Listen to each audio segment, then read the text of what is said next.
ನಮಸ್ಕಾರ ಫ್ರೆಂಡ್ಸ್, ಅದ್ಭುತ ಭಾರತ ಯೂಟ್ಯೂಬ್ ಚಾನಲ್ಗೆ ಸ್ವಾಗತ ಸುಸ್ವಾಗತ.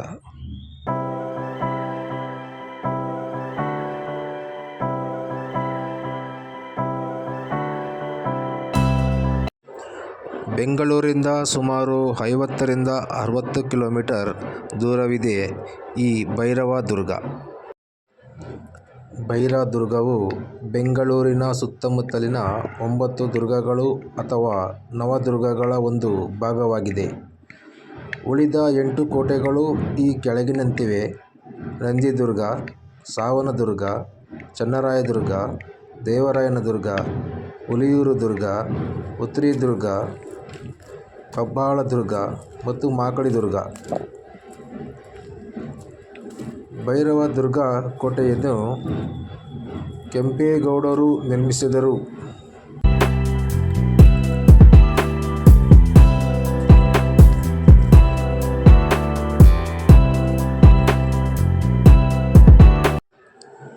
ಭೈರವದುರ್ಗಕ್ಕೆ ನೂತನವಾಗಿ ಮೆಟ್ಟಿಲುಗಳನ್ನು ಮಾಡಲಾಗುತ್ತಿರುವುದು ತುಂಬ ಸಂತೋಷದ ವಿಷಯ.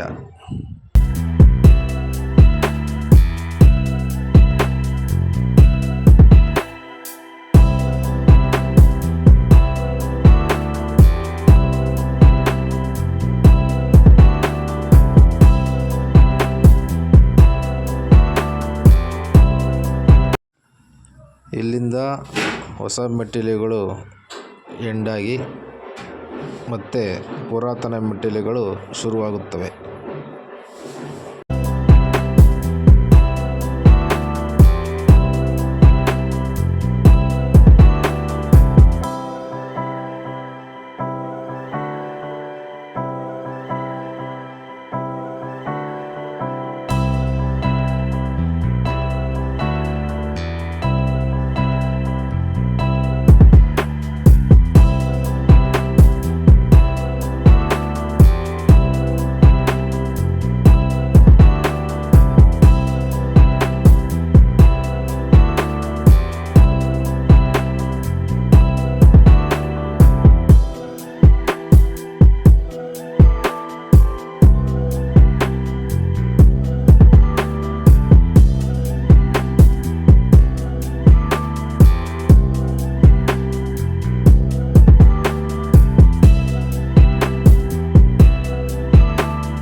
ಇಲ್ಲಿ ಮುಂದೆ ಕಾಣುತ್ತಿರುವುದು ಶ್ರೀ ಭೈರವ ದೇವಾಲಯ.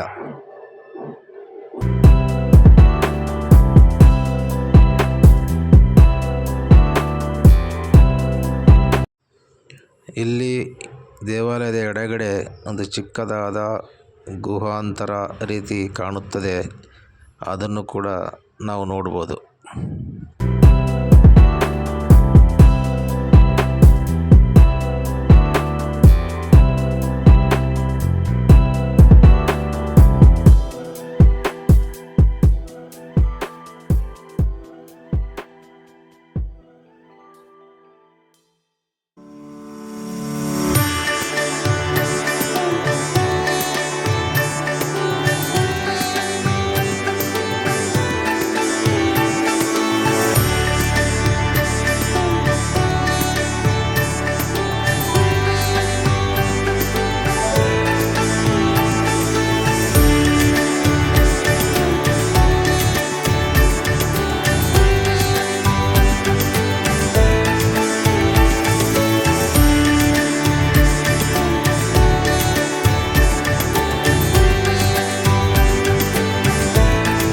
ಸುಮಾರು ಈ ದೇವಸ್ಥಾನ 600ರಿಂದ 700 ವರ್ಷ ಇತಿಹಾಸ. ಕೆಂಪೇಗೌಡರ ಕಾಲದಿಂದ ಇಲ್ಲಿ ಪೂಜೆ ನಡೀತದೆ. ಕಾಲಭೈರವೇಶ್ವರ ಅಂತ ಹೇಳಿ ಅವಾಗ ನಮ್ಮ ತಾತ ಮುತ್ತಾತ ಕಾಲದಿಂದನೂ ಇದು ಪೂಜೆ ನಡ್ಕೊಂಡ್ ಬರ್ತಾ ಇದೆ. ಇದ್ರ ಬಗ್ಗೆ ಹೇಳ್ಬೇಕು ಅಂತಂದ್ರೆ ಇಲ್ಲಿ ಹೊಸಪಳ್ಳಿ ಅಂತ ಇದೆ. ಹೊಸಪಳ್ಳಿಯದವರು ಇಲ್ಲಿ ವರ್ಷ ಶಿವರಾತ್ರಿ ಆದ 9 ದಿನಕ್ಕೆ ತೇರ್ ಮಾಡ್ತಾರೆ. ದಾಸಪ್ಪಬಾಳೆ ಅಂತ ಇದೆ, ಅವ್ರಿಗೇನೋ ಕಷ್ಟ ಬಂದಿದೆ, ಅವ್ರು ಬಂದ್ಬಿಟ್ಟು ವಾಹನ ಕಟ್ಟಿಸ್ತಾರೆ, ಅದು ಮುತ್ತಿನ ಪಲ್ಲಕ್ಕಿ. ಇಲ್ಲಿ ಅನ್ನದಾನ ಎಲ್ಲ ನಡೀತದೆ ಜಾತ್ರೆ ಟೈಮಲ್ಲಿ. ಮತ್ತೆ ವಾರ ವಾರ ಭಾನುವಾರ ಮತ್ತೆ ವಿಶೇಷ ದಿನಗಳಲ್ಲಿ ಪೂಜೆ ನಡೀತಾ ಇರುತ್ತೆ.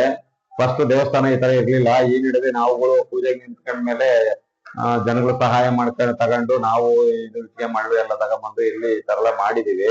ಏನಾದ್ರು ಕಷ್ಟ ಏನಾದ್ರು ಬಂತು ಅಂದ್ರೆ ಅಕ್ಕಪಕ್ಕ ಊರವ್ರಿಗೆ ಅವರು ಬಂದು ಇಲ್ಲಿ ದೇವ್ರನ್ನ ಹೂವ ಕೇಳ್ತಾರೆ, ಅಪ್ಪನೆ ಕೇಳ್ತಾರೆ. ಅದು ಬಲಗಡೆ ಆದ್ರೆ ಅದು ಒಳ್ಳೇದಾಗುತ್ತೆ. ಒಂದ್ ವೇಳೆ ಮಳೆ ಏನಾದ್ರು ಹೋಯ್ತು ಅಂತಂದ್ರೆ ಅವರೆಲ್ಲ ಪರವ ಅಂತ ಬರ್ತಾರೆ ಎಡೆ ತಗೊಂಡು. ಇಲ್ಲಿ ಅವಾಗ ಪರವ ಎಡೆ ಹಾಕಿ ಪೂಜೆ ಮಾಡ್ಕೊಂಡು ಅವ್ರು ಬೆಳಗ್ಗೆ ಮಳೆ ಬರ್ತದೆ. ಆ ತರ ಸತ್ಯವಾಗಿದೆ. ಮತ್ತೆ ಇದಕ್ಕೆ ಕಷ್ಟ ಅಂದವ್ರು ಬಂದು ಹರಕೆ ಎಲ್ಲ ಮಾಡ್ಕೊಂಡು ಇದಕ್ಕೆಲ್ಲ ಕೊಡ್ತಾರೆ ಹರಕೆನ. ಆದ್ರಿಂದ ನಾವು ಇಲ್ಲಿ ದೇವಸ್ಥಾನ ಎಲ್ಲ ಮಾಡ್ತಾ ಇದೀವಿ, ಇಂಪ್ರೂವ್ಮೆಂಟ್ ಮಾಡಿದ್ವಿ. ಫಸ್ಟ್ ನೀರು ಕರೆಂಟ್ ಏನು ಇರ್ಲಿಲ್ಲ, ಎಲ್ಲ ಹಾಕ್ತಿದೀವಿ ಈಗ. ಪವರ್ಫುಲ್ ದೇವರೇ ಚೆನ್ನಾಗಿ ನಡೀತದೆ. ಒಟ್ಟೆ ಕೆಂಪೇಗೌಡರ ಕಾಲದಿಂದನೂ ಇದು ನಡೀತಾ ಇದೆ ಇಲ್ಲಿ. ಇವಾಗ್ಲೂ ಇನ್ನು ಮುಂದೆ ಇನ್ನೂ ಚೆನ್ನಾಗಿ ಇಂಪ್ರೂವ್ಮೆಂಟ್ ಮಾಡ್ಬೇಕು ಅಂತ ನಾನು ಮುಂದೆ ಬಂದಿದ್ದೀನಿ. ಯಾರೋ ದಾನಿಗಳು ಕೊಡೋಂಥವ್ರು ಕೊಡ್ಬೋದು. ಇಲ್ಲಿ ಮುಂದೆಗಡೆ ಜಾಲಾರದ ಮರ ಅಂತ ಇದೆ. ಆ ಜಾಲಾರದ ಮರ ಶಿವರಾತ್ರಿ 9 ದಿನಕ್ಕೆ ಹೂವಗಳು ಬಿಡುತ್ತೆ. ಅಲ್ಲಿ ಏನಪ್ಪಾ ಅಂತಂದ್ರೆ ನೀರ್ ಇಲ್ಲ ಅಂದ್ರೂ ಆ ಮರಗಳು ಒಣಗಲ್ಲ. ಯಾಕಂದ್ರೆ ಬಂಡೆ ಸಂದಿಲಿ ಇರೋದು. ಕೆಂಪೇಗೌಡರ ಕಾಲದಿಂದನೂ ಅವ್ಯಾವು, ಒಟ್ಟಾಗಿ ಯಾವ ಮರಗಳು ಹೋಗಲ್ಲ. ಒಂದ್ ಮರ ಯಾರ ಬೇಕು ಅಂತ ಪರೀಕ್ಷೆ ಮಾಡಕ್ ಹೋಗ್ತಾರೆ, ಕಡ್ದ್ಬಿಟ್ಟು ಕೆಳಗಡೆ ಕೆತ್ಕೊಂಡು ಹೋಗಿ ಅವರು ಪಾಪ ರಕ್ತ ವಾಂತಿ ಮಾಡ್ಕೊಂಡು ಹೋಗ್ಬಿಟ್ಟಿದ್ದಾರೆ. ಯಾಕಂದ್ರೆ ದೇವ ಸನ್ನಿಧಿ ದೇವಗನ್ಯರು ವಾಸ ಮಾಡೋಂತ ಜಾಗ ಅದು ಮರಗಳು. ಅದನ್ನ ಕಡ್ದ್ಬಿಟ್ಟು ಪರೀಕ್ಷೆ ಮಾಡಕ್ಕೋಸ್ಕರ, ಸತ್ಯ ಪರೀಕ್ಷೆ ಮಾಡಕ್ಕೋಸ್ಕರ ಆತರ ಮಾಡಿದ್ರು. ಅವ್ರಿಗೆ ಅನಾಹುತ ಆಯ್ತು. ಬಟ್ ಆತರ ಯಾರು ಮಾಡಕ್ ಹೋಗ್ಬೇಡಿ. ಆಮೇಲೆ ಸೂತ್ಕ ಅಂತ ಬಂದಾಗ ಇಲ್ಲಿ ಜೇನು ಹುಳಗಳಿದಾವೆ, ಹೆಜ್ಜೇನಿದೆ. ಆ ಸೂತ್ಕ ಅಂತ ಬಂದಾಗ ಅವೆಲ್ಲ ಕಡಿತವೆ. ದೇವ್ರ ಮಹಿಮೆ ಅದು. ಅದು ಭಾರಿ ಸತ್ಯವಾಗಿ ನಡೀತಾ ಇದೆ. ಆದ್ರೆ ಭಕ್ತಾದಿಗಳು ಈ ನಡುವೆ ಎಲ್ಲ ಜಾಸ್ತಿ ಆತಾ ಇರ್ತಾರೆ. ಭಾನುವಾರ ಬಂದೇ ಬರ್ತಾರೆ. ಹಬ್ಬದ ದಿನಗಳಲ್ಲಿ ಯುಗಾದಿ, ಸಂಕ್ರಾಂತಿ, ಶಿವರಾತ್ರಿ ಆ ಟೈಮಲ್ಲೆಲ್ಲ ಜಾಸ್ತಿ ಬರುತ್ತೆ. ಶಿವರಾತ್ರಿ 9 ದಿನಕ್ಕೆ ಜಾತ್ರೆ ಚೆನ್ನಾಗ್ ಆಗುತ್ತೆ, ಜನ ಸೇರ್ತಾರೆ. ತಾವು ಬರೋಂಥವು ಭಕ್ತಾದಿಗಳು ಬರ್ಬೋದು ಜಾತ್ರೆಗೆ. ದಾನ ಕೊಡೋಂಥವ್ರು ಕೊಡ್ಬೋದು. ಕೊಟ್ರೆ ಏನೋ ದೇವಸ್ಥಾನ ಇಂಪ್ರೂವ್ಮೆಂಟ್ ಮಾಡ್ತೀನಿ. ಭೈರವ ಅವತಾರ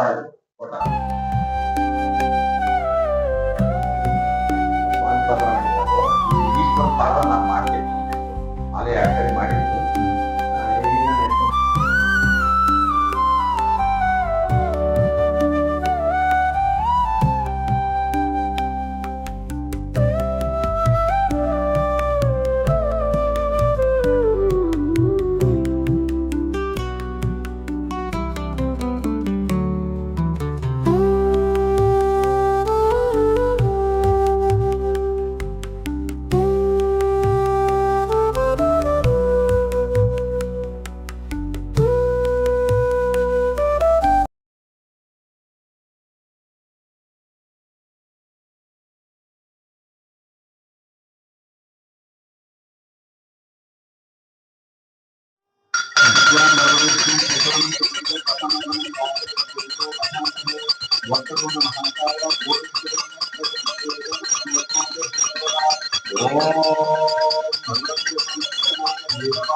ಹಿಂದೆ ನಮ್ ತಾತ ಮುತ್ತಾತರೆಲ್ಲ ಹಿಂದೆ ಒಳಗಡೆ ಬಂಡೆ ಕೆಳಗಡೆ ಹೋಗಿ ಪೂಜೆ ಮಾಡ್ಕೊಂಡ್ ಬರೋದಂತೆ. ಅಲ್ಲಿ ಹೂವಿಂದು ತೋಟ ಇದೆಯಂತೆ, ತೋಟ. ಆ ತೋಟದೊಳಗಡೆ ಭೈರವ ಪೂಜೆ ಮಾಡ್ಕೊಂಡು ಬರೋರಂತೆ. ಇತ್ತೀಚೆಗೆ ನಮ್ ತಾತ ಮುತ್ತಾತರು ನಮ್ಮ ಮಕ್ಳ ಕಾಲಕ್ಕೆ ಪೂಜೆ ಮಾಡಕ್ ಆಗಲ್ಲ, ಅಲ್ಲಿ ಹೋಗಿ ನಮ್ಮ ಮಕ್ಳುಗಳು ಏನಾನ ಮಾಡಿ ನಮ್ಗೆ ಈ ಕಡೆ ಪೂಜೆ ಮಾಡಂಗೆ ಒಂದು ಕುರು ತೋರ್ಸಪ್ಪ ಅಂತ ಹೇಳ್ಬಿಟ್ಟು ಹೇಳಿದ್ರಂತೆ. ಆವಾಗ ಅವ್ರ ದೇವರು ಬಂದು ಅವ್ರ ಕನಸಲ್ಲಿ ಬಂದು ಹೇಳಿ, ನಾನು ಇಂಥ ಕಡೆ ಪ್ರತಿಷ್ಠೆ ಆಗಿರ್ತೀನಿ, ನೀವು ಅಲ್ಲಿ ಪೂಜೆ ಮಾಡಕ್ಕೆ ಇದ್ ಮಾಡ್ಕೊಳ್ಳಿ ಅಂತ ಹೇಳ್ಬಿಟ್ಟು ಅದು ಬಂದು ನೋಡಿ, ಈ ಕಡೆ ಗುಹೆಯಿಂದ ಈ ಕಡೆಗೆ ಬಂದು ಇಲ್ಲಿ ನೆಲ್ಸ್ಕೊಂಡಿದೆ. ಇದು ಉದ್ಭವ ಆಗಿರೋದು. ಇದು ಅದೇ ಯಾರನ್ನ ತಂದಿರೋದಲ್ಲಿ ಉದ್ಭವ ಆಗಿರೋದ ಲಿಂಗಕ್ಕೆ ನಾವಿವಾಗ ಪೂಜೆ ಮಾಡ್ಕೊಂಡ್ ಬರ್ತಾ ಇದೀವಿ. ಯಾಕಂದ್ರೆ ಹಿಂದೆ ಮಾಡ್ದಂಗೆ ನಾವು ಹೋಗಿ ಹೊಟ್ಟೆ ಕಡೆ ಹೋಗಿ ಮಾಡಕ್ ಆಗ್ತಿರ್ಲಿಲ್ಲ. ಅವಾಗಾದ್ರೆ ಕೆಂಪೇಗೌಡರ ಕಾಲದಲ್ಲಿ ಅವರು ಕೆಂಪೇಗೌಡರು ಈ ಬೆಟ್ಟ ಎಲ್ಲ ಸುತ್ತೋಡಿಯರಂತೆ ಕುದುರೆ ಹಾಕೊಂಡು. ಅವಾಗ ಅದು ಒಳಗಡೆ ಹೋಗಿ ಮಾಡ್ಕೊಂಡ್ ಬರ್ತಾ ಇದ್ದೆ ನಮ್ ತಾತವ್ರು. ಈಗ ನಾವು ಮಾಡಕ್ಕಾಗಲ್ಲ ಅಂತ ಅವ್ರ ಅರಿಕೆ ಮಾಡ್ಕೊಂಡ್ಮೇಲೆ ಆ ಇಲ್ಲಿ ಬಂದು ನೆಲೆಸಿದಾನೆ ಭೈರದೇವರು. ಅಂದ್ರೆ ಭೈರವೇಶ್ವರ ಪವರ್ಫುಲ್ ದೇವರು, ಮತ್ತೆ ಏನ್ ಅನ್ಕೊಂಡಂಗ ಆಗುತ್ತೆ, ಅದಂತೂ ಸತ್ಯ. ಆಯ್ತಾ. ಅದಕ್ಕೋಸ್ಕರನೇ ಇವಾಗ ಮೆಟ್ಲೆಲ್ಲ ಹಾಕ್ಸ್ತಾ ಇರೋದು, ಸತ್ಯ ಇರೋದ್ಕೇನೇನೆ ನೆಲಮಂಗಲದ ಪುರುಷೋತ್ತಮನವ್ರು ಮೆಟ್ಲೆಲ್ಲ ಹಾಕ್ಸ್ತಾ ಇದ್ದಾರೆ. ಆಮೇಲೆ ಆ ಕಡೆ ಬಂದ್ರೆ ಕುದುರೆ ಹೆಜ್ಜೆ ಎಲ್ಲ ಇದೆ. ಭೈರವ ಬಂದು ಅಲ್ಲಿ ಧುಮ್ಕಿ ಇಲ್ಲಿ ಬಂದು ನೆಲೆಸಿರೋದು, ಅದು ಹೆಜ್ಜೆ ಇಲ್ಲ ಗುರುತಿದೆ. ಆಮೇಲೆ ಕೆಂಪೇಗೌಡರದು ಕುರುಹಿದೆ. ಆ ಕಡೆ ಹೋದ್ರೆ ಕಾಪುನ್ ಕೋಟೆ ಅಂತ ಇದೆ, ಆ ಕೋಟೆಯಲ್ಲಿ ಕುರುವೆಲ್ಲ ಇದೆ. ಬಟ್ ಪವರ್ಫುಲ್ ಭೈರವ ದುರ್ಗ ಅಂತ ಹೆಸರಾಗಿದೆ. ಇದೆ 7-8 ದುರ್ಗದಲ್ಲಿ ಇದು ಒಂದು ದುರ್ಗ ಅಂತ ಹೇಳಿ ಹೆಸರಿದೆ ಶಾಸನದಲ್ಲಿ. ಆಯ್ತಾ. ಅದಕ್ಕೋಸ್ಕರವಾಗಿ ಭಾರಿ ಪವರ್ಫುಲ್ ದೇವರು. ನಾವು ಅದಕ್ಕೆ ಅವತ್ತಿಂದ ಯಾವತ್ತು ನಿಲ್ಲಿಸ್ದಂಗೆ ಪೂಜೆ ಮಾಡ್ಕೊಂಡ್ ಬರ್ತಾ ಇದೀವಿ. ಇದು ಹಿಂದ್ಗಡೆ ಗೋಡೆ ಕಟ್ಟಿದ್ರಲ್ಲ, ಅದು ಯಾವ ಕಟ್ಟಿದ್ದು? ಅದು ಇತ್ತೀಚೆಗೆ ಗೋಡೆ ಕಟ್ಟಿರೋದು. ಫಸ್ಟ್ ಅದು ಓಪನ್ ಇತ್ತದು. ನಾವ್ ಇತ್ತೀಚೆಗೆ ಕಟ್ಕೊಂಡಿದೀವಿ. ಇಲ್ಲಿ ಪೂಜೆ ಮಾಡ್ಬೇಕಾದ್ರೆ ಅಲ್ಲಿ ಕಡೆಯಿಂದ ಏನಾದ್ರು ಬಂದು ಬರ್ತವೆ ಅಂತ ಹೇಳಿ, ಗಾಳಿ ಪಾಳಿ ಬರುತ್ತೆ ಅಂತ ಹೇಳಿ ನಾವು ಏನ್ ಮಂದಿ ಕಟ್ಟಿದೀವಿ. ಈ ಫಸ್ಟ್ ಓಪನ್ ಇತ್ತದು. ಅದು ಒಳಗಡೆ ಹೋಗಿ ಗುಹೆ ಒಳಗಡೆ ಹೋಗಿ ಬಂಡೆ ಕೆಳಗಡೆ ಪೂಜೆ ಮಾಡ್ಕೊಂಡ್ ಬರ್ತಾ ಇದ್ದಿದ್ದು ಆಕ್ಚುಲಿ. ಅಲ್ಲಿ ಒಳಗಡೆ ಲಿಂಗ ಇದೆಯಾ ಗುಹೆ ಒಳಗಡೆ? ಆ ಗುಹೆ ಒಳಗಡೆ ಅದು ಒಳಗಡೆ ಇದೆಯಂತೆ. ನಾನು ಗೊತ್ತೇ, ನಮ್ ತಂದೆ ನಮ್ ತಾತವ್ರೆಲ್ಲ ಹೇಳ್ತಾ ಇದ್ರು ಒಳಗಡೆ ಇದೆ, ಲಿಂಗ ಇದೆ, ಅಲ್ಲಿ ಪೂಜೆ ಮಾಡ್ಕೊಂಡ್ ಬರ್ತಾ ಇದ್ವಿ ನಾವು. ಇತ್ತೀಚೆಗೆ ನಮ್ಮ ಮಕ್ಳುಗಳು ಮಾಡಕ್ ಆಗಲ್ಲ ಅಂತ ಹೇಳಿ ನಾವು ಇದ್ ಮಾಡಿದಕ್ಕೆ ನಮ್ ಕನ್ಸಲ್ ಬಂದು ಅವ್ರ ಕನ್ಸಲ್ ಬಂದು ಇಲ್ಲಿ ನೆಲ್ಸಂಗೆ ಮಾಡ್ಕೊಂಡಿದ್ದಾರೆ. ಇಲ್ಲಿ ನೆಲ್ಸಿದ್ದಾರೆ. ಅವತ್ತಿಂದ ನಾವು ಇಲ್ಲೇ ಪೂಜೆ ಮಾಡ್ಕೊಂಡ್ ಬರ್ತಾ ಇದೀವಿ. ಯಾವ ಪ್ರತಿ ವಾರನು ನಿಲ್ಸಲ್ಲ. ನಮ್ಗೇನಾದ್ರೂ ಸೂತ್ಕ ಏನಾದ್ರು ಬಂತು ಅಂದ್ರೆ ನಾವು ಪೂಜೆಗೆ ಬರಲ್ಲ ಅವತ್ತು, ಯಾಕಂದ್ರೆ ಜೇನುಹುಳುಗಳೆಲ್ಲ ಕಡ್ದು ಬಿಡ್ತವೆ. ಅದಕ್ಕೋಸ್ಕರ ಅವತ್ತು ಓಪನ್ ಮಾಡಲ್ಲ. ಬೇರೆ ಟೈಮ್ ಎನಿ ಟೈಮ್ ನಾವು ಪೂಜೆ ಮಾಡೇ ಮಾಡ್ತೀವಿ, ಪ್ರತಿ ಭಾನುವಾರ. ಯಾವುದೇ ಕಾರಣಕ್ಕೂ ಮಿಸ್ ಆಗಲ್ಲ. ಇಲ್ಲಿ ಪಾತಾಳ ಗಂಗೆ ಇದೆ ಅಂತ ಹೇಳಿದ್ರಲ್ಲ, ಅದ್ರ ಬಗ್ಗೆ ಏನೋ ಗೊತ್ತು? ಪಾತಾಳ ಗಂಗೆ ಮೇಲ್ಗಡೆ ಸುಳ್ಳಿಲಿದೆ. ಮೇಲ್ಗಡೆ 3 ಗುಂಡಿದೆ, ಬೆಟ್ಟ ಇದೆ. ಅದು ಮೇಲೆ ಬೆಟ್ಟದ ಮೇಲೆ ಅಲ್ಲಿ ಸಂದಿಲಿದೆ. ಎಂತ ಬಿಸಿಲು ಎಂತ ಮಳೆನೆ ಹೋದ್ರು ನೀರ್ ಮಾತ್ರ ಹೋಗಲ್ಲ, ಅದ್ರಾಗ ಹಂಗೆ ಇರುತ್ತೆ. ಅಂದ್ರೆ ಅದ್ರ ಆಳ ಕಂಡಿಡ್ದವ್ರೆ ಇಲ್ಲ ಅಷ್ಟು. ಆಮೇಲೆ ಇಲ್ಲಿಂದ ಹಿಡಿದು ಶಿವಗಂಗೆವರೆಗೂ ಅದು ಪಾತಾಳ ಸೊರ ಇದೆ ಒಂದು. ಆ ಸೊರದಲ್ಲಿ ಒಂದ್ ಮಗು ಯಾರು ತೇಲ್ಬಿಟ್ರಂತೆ, ಅಲ್ಲಿಂದ ಇಲ್ಲಿಗೆ ಬಂತಂತೆ. ಹಿಂದಿಂದ ನಮ್ಗೆ ತಾತವರು ಹೇಳ್ತಾ ಬಂದ್ರು. ಅದು ನಿಜ ನಡೆದಿರ್ತದೆ, ಯಾಕಂದ್ರೆ ಅಷ್ಟು ಪವರ್ಫುಲ್ ಇದೆ ಇಲ್ಲಿ. ಇಲ್ಲ ಅಂದಿದ್ರೆ ಇಷ್ಟೊಂದು ಪೂಜೆ ನಡೆಯಕ್ಕೆ ಅವಕಾಶನೇ ಇರ್ತಿರ್ಲಿಲ್ಲ. ಆಯ್ತಾ. ಮಹನೀಯರು ಯಾರೋ ಪುಣ್ಯಾತ್ಮರು ಮೆಟ್ಲಾಕ್ಸಿದ್ರವಾಗ, ಅವು ಹಳೆ ಮೆಟ್ಲಾದ್ಲು ಅಂತ ಇವಾಗ ಹೊಸದಾಗ ಹಾಕ್ಸ್ತಾ ಇದ್ದೀವಿ. ಇನ್ನೂ ಇಂಪ್ರೂವ್ಮೆಂಟ್ ಮಾಡ್ತೀವಿ. ನೀರು ಕರೆಂಟ್ ಏನು ಇರ್ಲಿಲ್ಲ ಇಲ್ಲಿ. ಭಗವಂತ ಏನೋ ಅವ್ರಿಗೆ ಮನ್ಸು ಕೊಟ್ಟು ಮಾಡಿಸ್ತಾ ಇದ್ದಾನೆ. ಯಾರಂತ ಕೊಡೋಂತ ದಾನಿಗಳು ಕೊಟ್ರು ಇನ್ನೂ ಚೆನ್ನಾಗಿ ಇಂಪ್ರೂವ್ಮೆಂಟ್ ಮಾಡ್ತೀನಿ, ಯಾಕಂದ್ರೆ ದೇವ್ರು ಕೊಟ್ಟಿದ್ದು ದುಡ್ಡು ದೇವ್ರಿಗೆ ಖರ್ಚು ಮಾಡ್ತೀನಿ ಅಂತ ನಾನು ಹೇಳಕ್ಕೆ ಇಷ್ಟಪಡ್ತೀನಿ. ಈ ನಾಗರು ಇದೆಯಲ್ಲ, ಈ ನಾಗರು ಪವರ್ಫುಲ್ಲು. ಯಾರೊಬ್ಬ ಇಲ್ಲಿ ಒಬ್ರಿಗೆ ಕಾಲಲ್ಲಿ ಗಾಯ ಹೋಗ್ಬಿಟ್ಟಿತ್ತು. ಆ ಗಾಯ ಯಾವ ಹಾಸ್ಪಿಟ್ಲ್ಗೆ ಸೇರ್ಸಿದ್ರು ವಾಸಿ ಆಗ್ತಿರ್ಲಿಲ್ಲ. ಅವ್ರು ಬಂದ್ಬಿಟ್ಟು ಏನ್ ಮಾಡ್ಬಿಟ್ರು, ಈ ನಾಗರ ಕಲ್ಲನ್ನ ಪ್ರತಿಷ್ಠಾಪನೆ ಮಾಡಿದ್ರು ಇಲ್ಲಿ. ಈ ಪ್ರತಿಷ್ಠಾಪನೆ ಮಾಡಿದಾಗ ಅದೇನಾಗ್ಬಿಡ್ತು, ಗಾಯ ಎಲ್ಲ ವಾಸಿಯಾಗಿ ಈಗ ಚೆನ್ನಾಗಿದ್ದಾರೆ ಅವರು. ಬಟ್ ಇದನ್ನ ಈ 60 ದಿನ ಬಂದ್ಬಿಟ್ಟು ಅವ್ರ ಮನೆ ಫ್ಯಾಮಿಲಿ ಎಲ್ಲ ಬಂದ್ಬಿಟ್ಟು ಇದನ್ನ ಹಬ್ಬ ಮಾಡ್ದಾಗ ಮಾಡ್ಕೊಂಡು ಪೂಜೆ ಮಾಡ್ಕೊಂಡು ಅಭಿಷೇಕ ಎಲ್ಲ ಮಾಡಿ ಹೋಗ್ತಾರೆ. ದೇವ್ರು ಅವ್ರನ್ನ ಫ್ಯಾಮಿಲಿನ ಚೆನ್ನಾಗಿ ಇಟ್ಟಿದ್ದಾನೆ. ಅದಕ್ಕೆ ದೇವ್ರನ್ನ ನಂಬಬೇಕು, ನಂಬಿಕೆನೇ ದೇವ್ರು ಅಂತ ಹೇಳಿ ಅವರು ಪ್ರತಿ 60 ದಿನ ಬಂದು ಪೂಜೆ ಮಾಡ್ಕೊಂಡು ಚೆನ್ನಾಗಿ ಹೋಗ್ತಾರೆ. ಟೋಟಲ್ 5 ಇರೋದು. ಸೆಂಟ್ರದ್ ಬಂದು ಭೈರವೇಶ್ವರ, ರೈಟ್ ಅಲ್ಲಿ ಇರೋದು ಮಾಳಮ್ಮ, ಇದ್ರ ಲೆಫ್ಟ್ ಅಲ್ಲಿ ಇರೋದು ಗಿರಿಜಮ್ಮ, ಇಲ್ಲಿ ಮುಂದೆ ಇರೋದು ಗಣಪತಿ. ಇಲ್ಲಿ ಒಂದಿದೆ ಗಣಪತಿ, ಇಲ್ಲೊಂದಿದೆ ಸುಬ್ರಹ್ಮಣ್ಯ. ಅದಕ್ಕೆ ಇವೆಲ್ಲ ಸೇರಿ ಒಂದು ಫ್ಯಾಮಿಲಿ ಅಂತ ಹೇಳಿ ಅವಾಗ ಇಲ್ಲಿ ಉದ್ಭವ ಆಗಿ ಇದು ನಾನು ಪೂಜೆ ಮಾಡ್ಕೊಂಬತ್ತಾ ಇದೀವಿ. ನಾವು ಇವಾಗ ಅಕ್ಕಪಕ್ಕ ಎಲ್ಲ ರೂಮ್ಗಳು ಕಟ್ಟಿದೀನಿ. ಆ ರೂಮ್ಗಳಿಗೆಲ್ಲ ಏನಿದೆ ಇಲ್ಲಿ ಲಿಂಗಗಳು, ಆ ಲಿಂಗಗಳನ್ನ ಆಕಾರ ಇರೋದ್ ಇಟ್ಬಿಟ್ಟು ಪೂಜೆ ನಡೀಲಿ ಅಂತ ಹೇಳ್ಬಿಟ್ಟು ನಾನು ಮಾಡಿಸಿದೀನಿ ಆ ರೂಮ್ಗಳನ್ನ. ದಿನಪರ್ತಿ ಮೇಲೆ ನಾವೆಲ್ಲ ಅದನ್ನೆಲ್ಲ ಮಾಡಿ ಇಂಪ್ರೂವ್ಮೆಂಟ್ ಮಾಡ್ತೀವಿ ಅಂತ ನಾನು ಹೇಳ್ತೀನಿ. ಇನ್ನು ನನ್ನ ಆಸೆ ಅನ್ನದಾಸೋಹ ಮಾಡ್ಬೇಕು ಅನ್ಕೊಂಡಿದೀನಿ. ಈಗೆಲ್ಲ ಕರೆಂಟ್ ಇಲ್ಲ, ನೀರ್ಲೆ ಎಲ್ಲ ಹಾಕ್ಸಿದೀವಿ. ನೆಕ್ಸ್ಟ್ ಅನ್ನದಾಸೋಹ ಮಾಡ್ಬೇಕು ಅಂತ ನನ್ನ ಪ್ಲಾನ್ ಇದೆ. ದೇವರು ಎಲ್ಲರೂ ದಾನಗಳು ಕೊಟ್ರೆ ಏನೋ ಒಂದು ನಾನು ಮುಂದೆ ನಿಂತು ಮಾಡ್ತೀನಿ. ಸರ್ಕಾರದ ಕಡೆಯಿಂದ ನಮ್ಗೆ ಏನು ಸಪೋರ್ಟ್ ಮಾಡ್ತಾ ಇಲ್ಲ. ಎಷ್ಟು ಸಲ ಮನವಿ ಮಾಡ್ಕೊಂಡಿದೀನಿ, ಕಸ ಎತ್ತಿಸ್ಬೇಕು ದೇವ್ರ ಬುಡದಲ್ಲಿ ಇರೋದು ಅಂತ ಹೇಳಿ. ಆದ್ರೆ ಯಾರು ತಲೆ ಕೆಡ್ಸ್ಕೊಂತಲ್ಲ. ನಮ್ಮ ಪುದು ಪಂಚಾಯತ್ ಅವರು ತಂದು ಊರಿನ ಪುದು ಕಸ ಎಲ್ಲ ತಂದು ಇಲ್ಲಿ ಸುರಿತಾರೆ. ನಾನು ರಿಕ್ವೆಸ್ಟ್ ಮಾಡ್ಕೊಂಡು ಕೇಳಿದೀನಿ, ಆದ್ರೂ ಕೇಳ್ತಾ ಇಲ್ಲ ಅವರು. ಇನ್ ಮುಂದೆ ಅದೇ ತರ ಮಾಡ್ತಾ ಇದ್ರು ಅಂದ್ರೆ ಕುದುರ್ ಪಂಚಾಯತಿ ಮುಂದೆ ಸುತ್ತಮುತ್ತ ಒಳ್ಳೆಯವ್ರನ್ನೆಲ್ಲ ಕುಂಡಿಸ್ಬೇಕಂತ ಕರ್ಕೊಂಡೋಗಿ ಭಕ್ತರುಗಳ್ನ. ಅವಾಗಾದ್ರೂ ಅವ್ರ ಮಾತು ಕೇಳ್ತಾರೇನೋ, ಅಂತ ಗಂಟೆ ಅವ್ರ ಮಾತು ಕೇಳಲ್ಲ. ಎಳನಾಗರು ಅಂತ ಹೇಳಿ ಅಂದ್ರೆ ಇದು ಎಳ್ನಾಗರನ್ನ ಈ ಬೆಂದಿದ್ದು ಇರಂಗಿಲ್ಲ ಇದಕ್ಕೆ. ಹಸೆ ಕಿತ್ತೊಂಟ, ಹಸೆ ಕಡ್ಲೆಕಾಳು, ಆಮೇಲೆ ತೆಂಗಿನಕಾಯಿ, ಆಮೇಲೆ ಇದನ್ನ ಯಾರು ನಾಗರು ಮಾಡ್ತಾರೋ ಅವರೇ ತಿನ್ಕೊಬೇಕು, ಬೇರೆ ಯಾರಿಗೂ ಕೊಡಂಗಿಲ್ಲ. ಅದೊಂದು ಉದ್ದೇಶ. ಏನಾದ್ರೂ ಇದ್ ನಾಗರನ್ನ ಒಂದ್ಸಲಿ 2 ಸಲಿ ನಾಗರು ಅವ್ರು ಮಾಡ್ಲಿಲ್ಲ ಅಂದ್ರೆ ಅವ್ರಿಗೆ 100% ಪ್ರಾಬ್ಲಮ್ ಬರುತ್ತೆ. ಅದಕ್ಕೋಸ್ಕರ ಏನ್ ಮಾಡ್ತಾರೆ ಅಂದ್ರೆ ಭಕ್ತರುಗಳು ಬಂದು ಈ ನಾಗರು ಮಾಡೋ ಅಂತವ್ರು ಮಾಡ್ಕೊಂಡು ಹೋಗ್ತಾರೆ.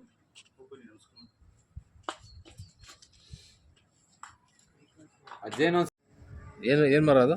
ಜಾಲಾರದ ಮರ ಅಂತ, ಜಾಲಾರ್ದು ಹಾಗೆ ಇರೋದು. ಭಾರಿ ಸ್ಮೆಲ್ ಇದೆ ಅದು ಮಾತ್ರ. ಜಯಂತಿನ ಬಿಡ್ತಾವ ಜೈನ. ಇಲ್ಲಿ ದೇವಸ್ಥಾನ ಎಡಗಡೆ ಒಂದು ಗವಿ ಥರ ಇದೆ, ತೋರಿಸ್ತೀನಿ ನೋಡಿ ಒಳಗಡೆ.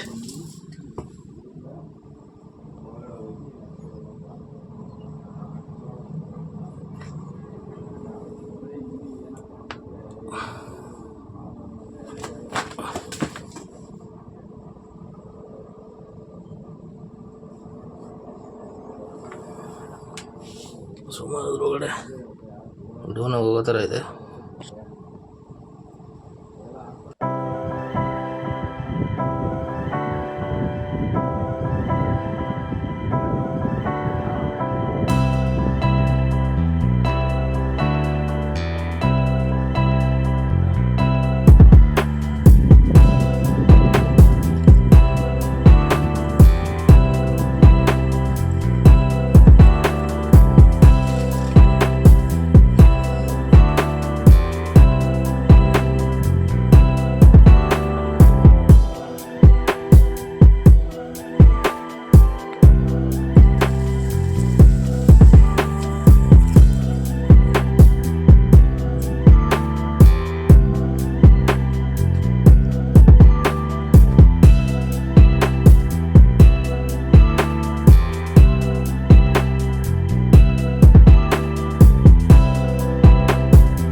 ಇಲ್ಲಿ ಟ್ರೆಕ್ಕಿಂಗ್ ಮಾಡೋಕ್ಕೆ ಬರುವಂಥವ್ರು ತುಂಬ ಹುಷಾರಾಗಿ ಬರಬೇಕು.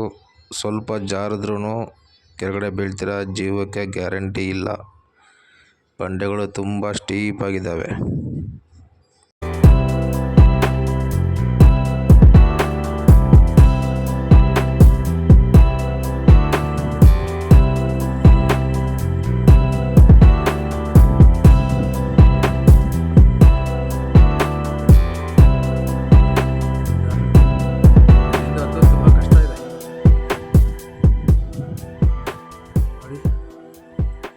ಮೇಲ್ಗಡೆ ಹೋಗಬೇಕು.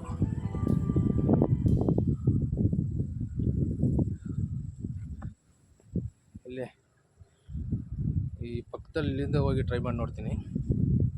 ಇಲ್ಲಿಂದ ಹಿಂಗೆ ಮೇಲೆ ಹೋಗಬೇಕು, ತೋರಿಸ್ತೀನಿ.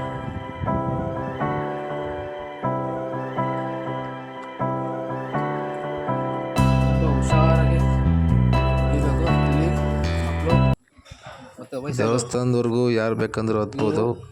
ಅದಾದಮೇಲೆ ಬಂಡೆಗಳನ್ನ ಹತ್ತಬೇಕಾದ್ರೆ ಮಕ್ಕಳು ಮತ್ತು ವಯಸ್ಸಾದವರು ಬರುವುದು ಅಡ್ವೈಸಬಲ್ ಅಲ್ಲ.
ದಾರಿ ಇದೆ ನೋಡಿ. ಇಲ್ಲೊಂದು ಬತ್ತೇರಿ ಇದೆ. ಇಲ್ಲಿಂದ ಈ ಜಾಗದಿಂದ ಹೋಗೋಕ್ಕೆ ಸಾಧ್ಯ ಇಲ್ಲ. ಬೆಟ್ಟದ ಹಿಂದ್ಗಡೆಯಿಂದ ದಾರಿ ಇರ್ಬೋದು, ಅಲ್ಲೋಗಿ ಚೆಕ್ ಮಾಡ್ತೀನಿ.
ನೋಡಿ, ಇದು ಬೆಟ್ಟದಿಂದ ಇಳಿದು ಕೆಳಗಡೆ ಬಂದಿದ್ದೀನಿ.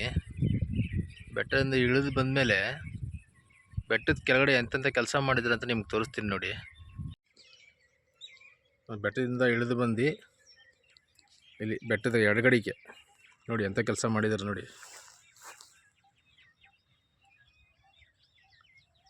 ಇರೋ ಬರೋ ಕಸನೆಲ್ಲ ತಂದು ಇಲ್ಲಿ ಹಾಕಿ ಸುಟ್ಟಾಕಿದ್ದಾರೆ.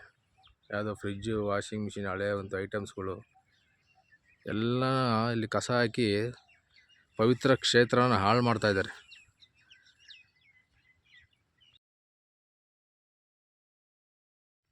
ದಯವಿಟ್ಟು ತಮ್ಮಲ್ಲಿ ಕಳಕಳಿಯಾದ ಮನವಿ ಮಾಡ್ಕೊತಿದ್ದೀನಿ.